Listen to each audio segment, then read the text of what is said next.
Bienvenue dans cette nouvelle édition du Morning News. Au sommaire de l'actualité, controverse autour du bilan des manifestants qui ont perdu la vie en République démocratique du Congo. 3 personnes auraient été tuées selon la police, un bilan contesté par le comité laïque de coordination, les organisateurs qui évoquent 10 pertes en vies humaines. Au Mali, le président Ibrahim Boubacar Keïta a respecté la tradition des vœux pour la nouvelle année.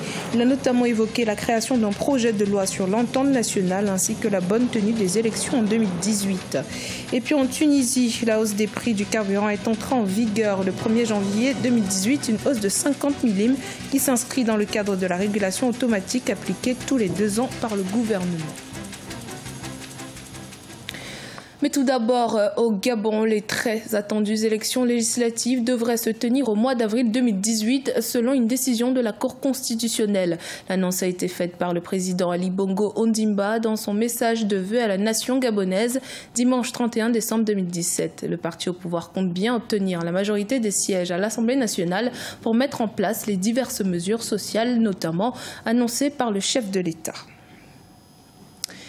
Bilan controversé de la marche des laïcs catholiques en République démocratique du Congo. Les forces de l'ordre font état de 3 pertes en vies humaines, mais les organisateurs de cette manifestation réprimée portent ce chiffre à une dizaine de morts. Un bilan qui, malgré les incohérences, illustre tout de même l'usage disproportionné de la force de la part des services de sécurité. Les précisions dans ce reportage de notre correspondant Jacques Amboka. 3 morts, c'est le bilan dressé par la police nationale congolaise à l'issue d'une journée sous tension qu'a connue la capitale Kinshasa le 31 décembre 2017. Pour la police nationale, les tués seraient plutôt des bandits et non les manifestants. Des propos contredits par le comité laïque de coordination, organisateur de la marche. Dans un communiqué, le CLC a dénoncé l'usage disproportionné de la force de la part des services de sécurité. Le comité laïque de coordination parle d'une dizaine de tués, plusieurs blessés et interpellés à l'issue de cette manifestation. La première des choses, nous célébrons au nom de la SENCO la fin de l'accord du 31 décembre 2016. C'est fini, c'est cet accord qui donnait pas la légitimité, la légalité à Kabila. Une déclaration solennelle de la part du président Joseph Kabila attestant sa ferme volonté de ne pas se représenter à la prochaine présidentielle et le respect intégral de l'accord de la Saint-Sylvestre sont quelques-unes des raisons évoquées pour cette manifestation qui a été interdite par le gouverneur de la ville. À la veille du 31 décembre, plusieurs acteurs du pouvoir ont appelé au boycott de cette marche. Parce que mettre le peuple dans la rue, c'est une chose. Demandez à ceux de l'opposition. Quand ils mettent la position, quelques fois qu'ils ont réussi à mettre la population dans les rues, qui la contrôle après? Personne. J'aimerais rappeler qu'au sein de l'Église, il y a les gens de l'AMP, il y a les gens de l'opposition et il y a des gens de la société civile. L'Église doit être au milieu du village. L'Église catholique a été appelée par le chef de l'État pour demander leurs bons offices.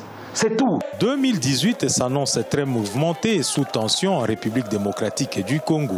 Le comité laïque de coordination annonce la poursuite des manifestations similaires tout au long de l'année. Un bras de fer qui, selon les observateurs, mettra en exergue l'Église catholique avec cette structure qui bénéficie du soutien de partis de l'opposition, eux qui ont tenté sans succès d'organiser des manifestations au cours de l'année 2017. Notons que l'Internet coupé la veille du 31 décembre par le gouvernement a été rétabli dans la nuit du 1er janvier 2018. Le président malien Ibrahim Boubacar Keïta a adressé ses vœux à la nation en ce début d'année 2018. À travers ses vœux, il a fait part de sa volonté de mettre en place un projet de loi sur l'entente nationale et un programme de réinsertion. À 6 mois de la fin de son mandat, il a également promis des élections libres et transparentes. Reportage de notre correspondant Mokhtar Bari. L'année 2017 a été des plus mouvementées au Mali. Outre le processus de paix plusieurs fois violé par les signataires, le projet de référendum constitutionnel a profondément divisé les Maliens.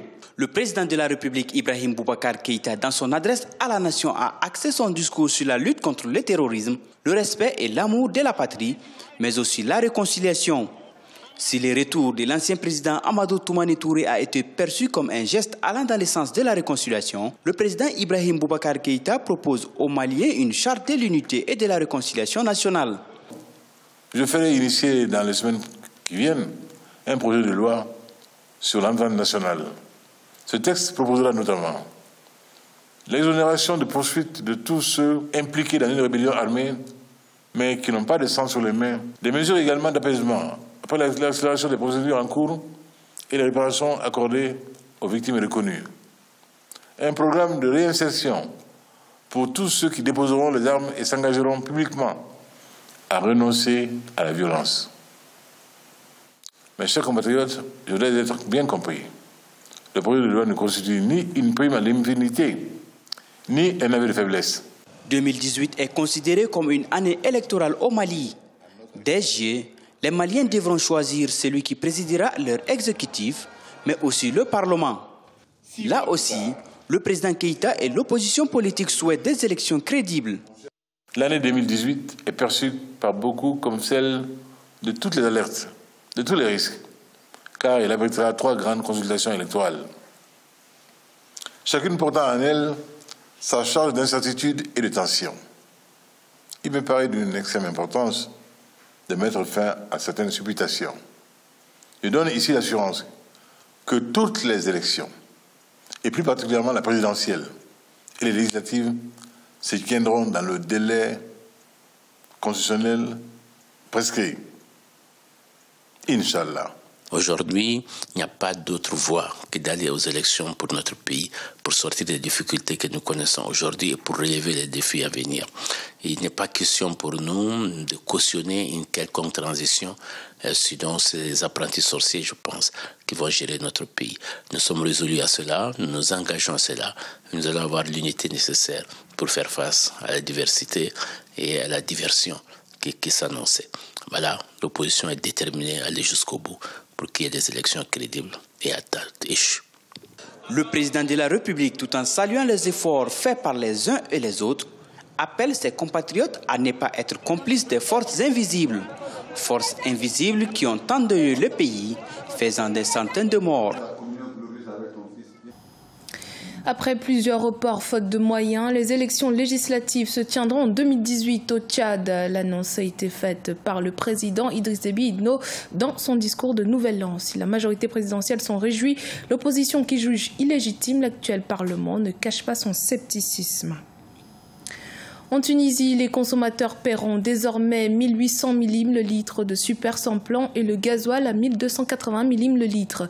La hausse des prix du carburant est entrée en vigueur le 1er janvier 2018, une hausse de 50 millim qui s'inscrit dans le cadre de la régulation automatique appliquée tous les 2 ans par les autorités tunisiennes. Ashley Duprat.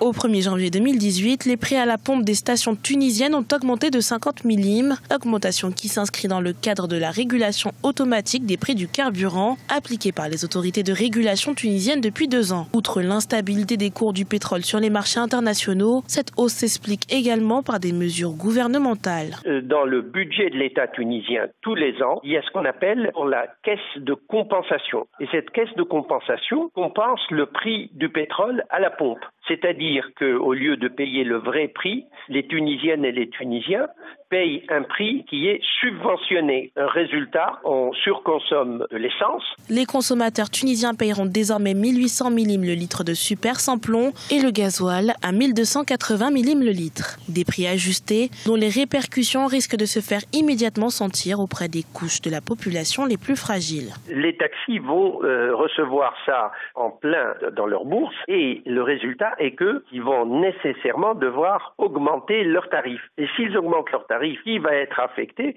C'est la masse de gens qui n'ont pas les moyens d'avoir accès à des transports en commun. Le déplacement des Tunisiens va coûter cher, ce qui va gêner énormément de monde. Le citoyen et la citoyenne, en démocratie, vont montrer qu'ils sont mécontents. Outre cette hausse du prix du carburant, les Tunisiens vont également subir d'autres hausses dans des domaines divers, notamment l'alimentation, générée entre autres par les effets de l'impact fiscal du droit de consommation, mais aussi la hausse de la TVA.